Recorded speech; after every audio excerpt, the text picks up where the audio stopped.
"Why is that?" asked the boy to the teacher.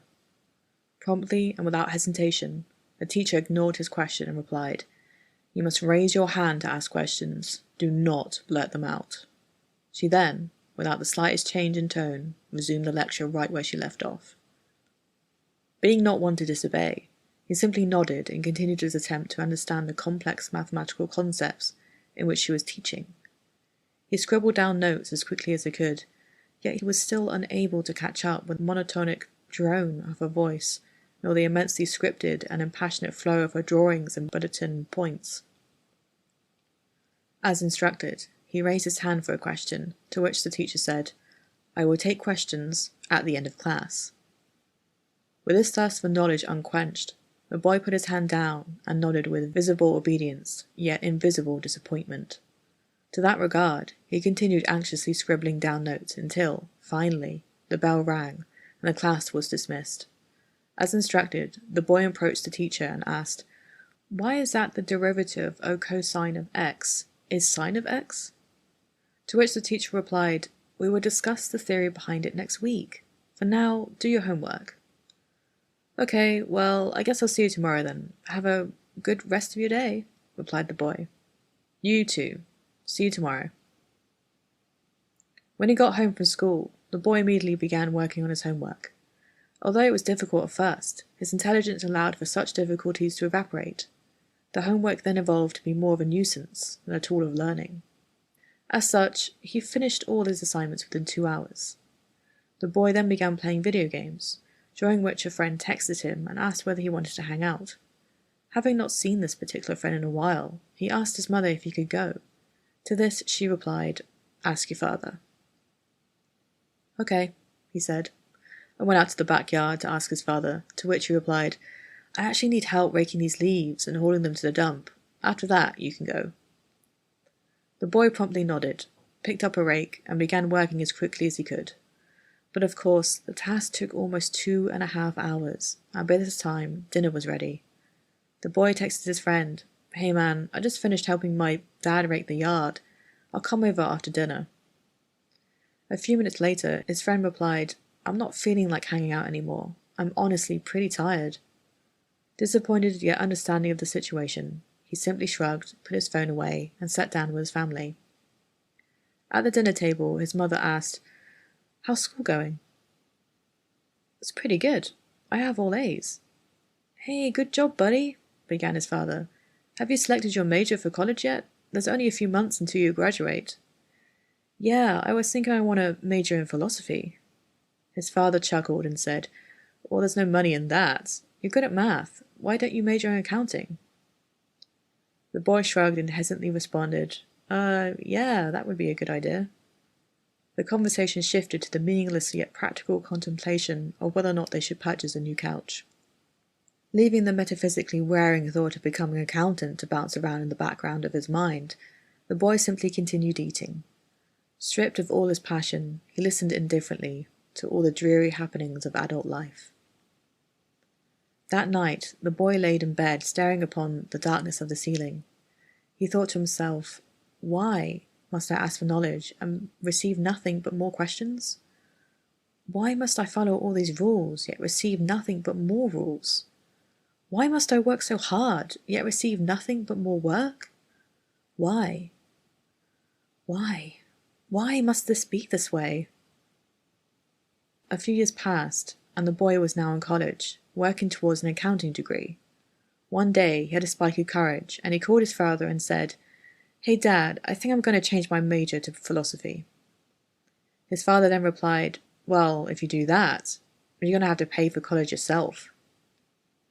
The boy replied defiantly, "That won't be a problem. I'll get a job this week." And the boy, now a rebel, soon gained full-time employment doing clerical work alongside his classes. The following semester, the rebel enrolled in various philosophy courses, one of which the students were instructed to write a 10-page paper regarding the meaning of life. With fervid passion in his body, mind, and soul, the rebel wrote as if his life depended on it. Proud of his work, he turned it in and waited his grade. He then went to class a few days later, and the professor called him aside at the end of the lecture. Criticizingly, he instructed, Your paper is too long, and the structure is not preferred. You must rewrite it, or you will receive an F. The rebel replied defiantly, That won't be a problem. I'm fine with an F. A few weeks passed, and some major events emerged from the news. Consequently, a new law passed, much to the rebel's disliking. With that, he wrote angrily in regard to the insurmountable obstruction of privacy, and thus liberty, that such a law imposed upon the citizens of the state.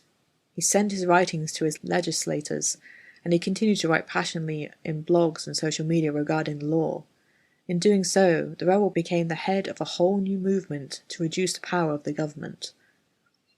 Some time after he graduated from college, the rebel received a letter from a congresswoman asking how he would reform the government. Indeed, such a question was valid in regard to how much the rebel disliked the status quo. After much ponderance, however, the rebel realized that his mind had been so clouded with anger that he could not think of any better way to reform the government, especially with the safety concerns present. He simply wrote back with a sincere apology and acknowledged that he was unsure of how the government should move forward. That night, the rebel lay in bed staring upon the darkness of the ceiling. He thought to himself, Why must I have so much anger, yet all of it goes to nothing? Why must I fight so hard to change the world, yet I know nothing of how to change it? Why must I voice my opinions of the world, yet I have not even created my own? Why must it be this way? Many years passed, and the rebel worked multiple different jobs, travelled through much of the world, and met a diverse range of people. Never wasting a single moment in the confused, subverted state of anger, the rebel, now creator, spent every second of his free time in that constant, passionate flow of writing that he always dreamed of. Here he asked questions and was pleased to find more questions, infinite questions. Here he saw the perilous cries of the world, and did not join, but rather found new worlds to create, infinite worlds. Here he heard the judgment of others and gave back only his love, infinite love. Here the world was nothing but games, infinite games. And here the universe was his, and along with it the ultimate freedom, infinite freedom. And thus, free from the bounds of society and the abhorrent clasp of indignation, the creative spirit soared to the highest depths of existence, finally in that childlike state of pure serenity. Finally, he was at peace.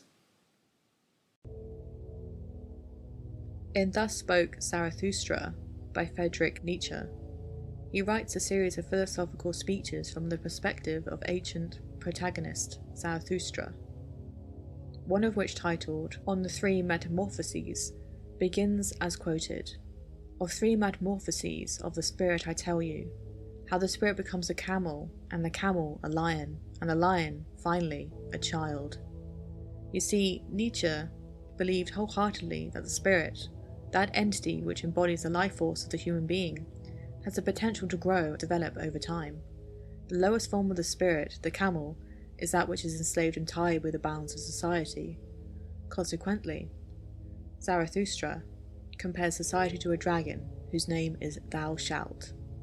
This dragon is regarded as the master of the spirit, and its golden scales represent all the value that has ever been created, gleaming and reflecting all those millions of perilous commands which society presents to the spirit.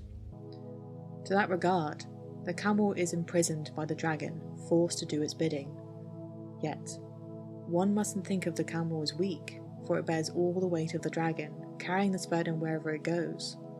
Indeed, the camel is so enslaved by the dragon that, if the dragon were to ask the camel to walk through its flames, it would do so without question nor query.